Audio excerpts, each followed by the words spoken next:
최근 들어 아프가니스탄 관련 뉴스로 전 세상이 떠들썩합니다. 탈레반의 점령으로 수많은 아프가니스탄의 난민들이 발생하였는데요. 따라서 현재 아프간에 거주하는 자국민들을 구조하기 위해 전 세계가 떠들썩한 상황입니다.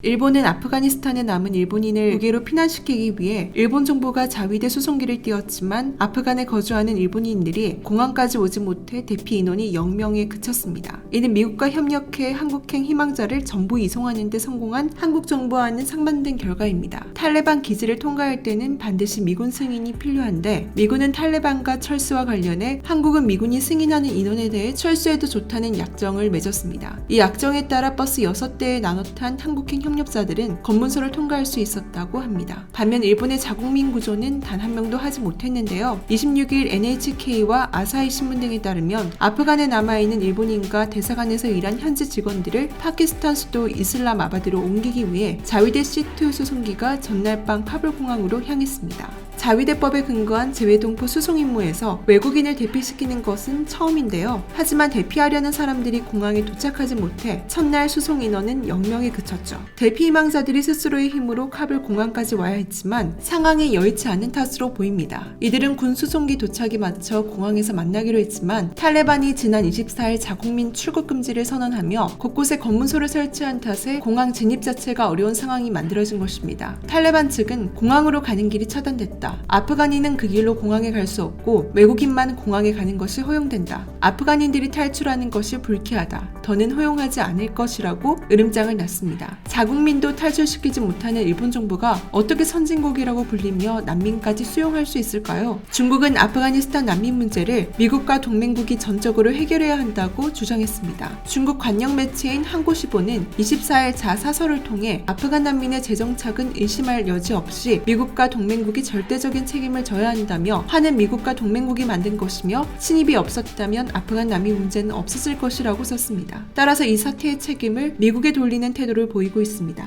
아프간 난민 문제는 이제 전 세계의 공통된 문제가 돼버렸는데요. 이에 대해 영국 출신의 기자인 라파엘 라시드가 한국을 비난하는 트윗을 썼습니다. 그는 한국 청와대에서 올린 게시물을 공유하며 한국은 전 세계에서 손꼽히는 경제 대국이며 선진국이며 대국들 사이에 끼는 것은 좋아하면서도 아프간 난민 사태에 대해서는 침묵한다. 한국이 선진국이라면 좀 더 책임을 지고 아프간 난민 사태에 대해 나서야 한다라고 주장했습니다. 상황이 이렇다 보니 영국의 라파엘 기자가 미국만 비난하는 중국과 자국민 도 탈출시키지 못하는 한심한 일본 사이 G7에서 가장 주목받는 국가인 한국을 지적했던 것 같습니다. 최근 한국은 G7급으로 인정받으며 선진국으로 분류되고 세계 최고 경제 무기 강국이 된 것에 대해 국가 위상이 높아졌다고 자랑만 한다고 해석한 것입니다. 이러한 난민 사태는 사실 과거에도 있었는데요. 2011년부터 시작된 시리아 난민 사태에는 유럽 전역에서 퍼져 수백만 명의 난민을 발생시켰고 그 당시에 많은 국가들이 서로 난민을 분산 수용하기 위해서 머리를 맞댔습니다. 그런데 다시 한번 이것이 아프간 문제로 제2의 초대형 난민 사태가 등장한 것입니다. 영국의 언론 매체인 BBC는 아프간 난민의 숫자를 대략 350만 명 정도로 추정하고 있습니다. 그러나 이런 라파엘 기자의 의견에 대해 전 세계에서 강한 비판이 나오고 있는데요. 도대체 왜 전 세계 국가들이 한국을 두둔하는 것일까요? 우선 가장 황당함을 표했던 나라는 미얀마입니다. 미얀마의 주장은 미국이 아프간에서 한 행동보다 영국이 자국을 비롯한 전 세계에 훨씬 심각한 행동을 했다고 주장했습니다. 영국은 전쟁을 통해 1888년 미얀마를 식민지로 삼았고 미얀마를 분할 통치했습니다. 미얀마를 탄압해왔던 영국은 독립을 할 때인 1948년경 아무런 조치를 취하지 않았습니다. 이후 미얀마에서는 영국의 이러한 무책임한 행동으로 매우 큰 사회적 혼란이 계속되어 왔던 것입니다. 인도 역시 제국주의적 식민지배로 아직까지 파키스탄과의 분쟁이 끊이지 않는 나라입니다. 영국이 아니었더라면 자신들의 거주지를 모두 빼앗겨 지금과 같이 난민처럼 지내지는 않았을 것이기 때문이죠. 특히나 팔레스타인 난민은 560만 명이나 되는데 이에 대해 영국은 전혀 책임을 지지 않고 있습니다. 따라서 영국이 한국이 난민을 안 받는다고 비난하는 것은 이치에 맞지 않는 행동이라는 지적이 이어집니다. 전 세계 전쟁과 식민지 지배의 중심에 있었던 영국이야말로 팔레스타인 난민, 미얀마 난민, 아프가니스탄 난민 등 전 세계 난민에 대한 책임이 있는 것입니다. 심지어 아프리카 대륙의 나라들은 역사적으로 영국에 대한 막대한 피해를 입었는데요. 흑인 노예무역, 식민지 지배,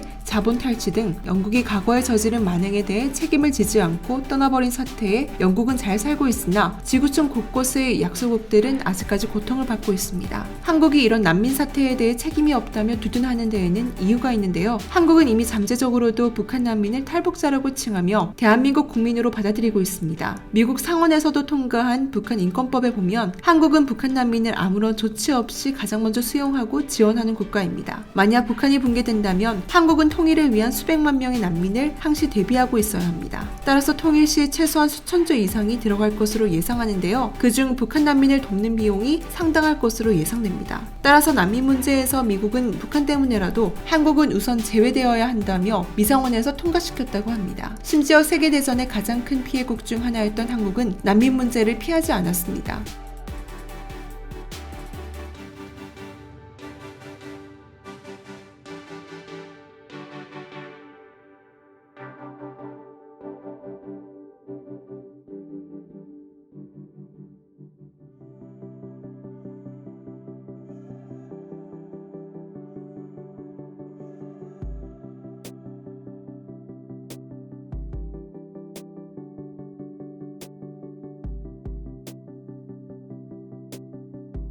세계에서 가장 못 살던 나라 중 하나였던 한국은 선진국이 된 지금까지 아프간에 1조 원이 넘는 경제적 지원을 비롯해 군부대를 계속 파병해 왔습니다. 뿐만 아니라 아프간 난민들을 수용하기로 했습니다. 외교부 등에 따르면 아프간에서 우리 정부의 현지 재건 사업을 지원했던 특별 기여자와 그 가족 391명 중 377명이 KC-330 수송기에 탑승해 전날 오후 4시 28분 인천국제공항에 도착했습니다. 앞서 우리 정부는 아프간에서 우리 정부를 도운 현지인들을 특별 기여자로 인정하고 이들의 국내 이송을 추진했던 것이죠. 이에 대해 전 세계 국가들은 한국은 진정한 선진국이며 주변의 중국과 일본과는 차원이 다르다며 칭찬을 아끼지 않았습니다. 하루빨리 아프간 사태가 해결되어 세계 평화가 찾아왔으면 좋겠습니다. 혹시 광고 하나 해도 될까요? 내일 상승할 종목이 궁금하시다면 오른쪽 버튼을 꼭 클릭해주세요. 시청해주셔서 감사드리며 내일 다시 찾아오겠습니다.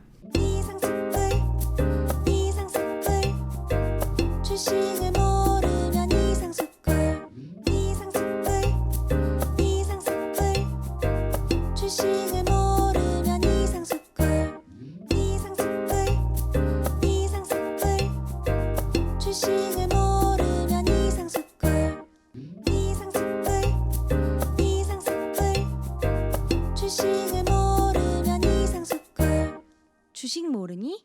이상스쿨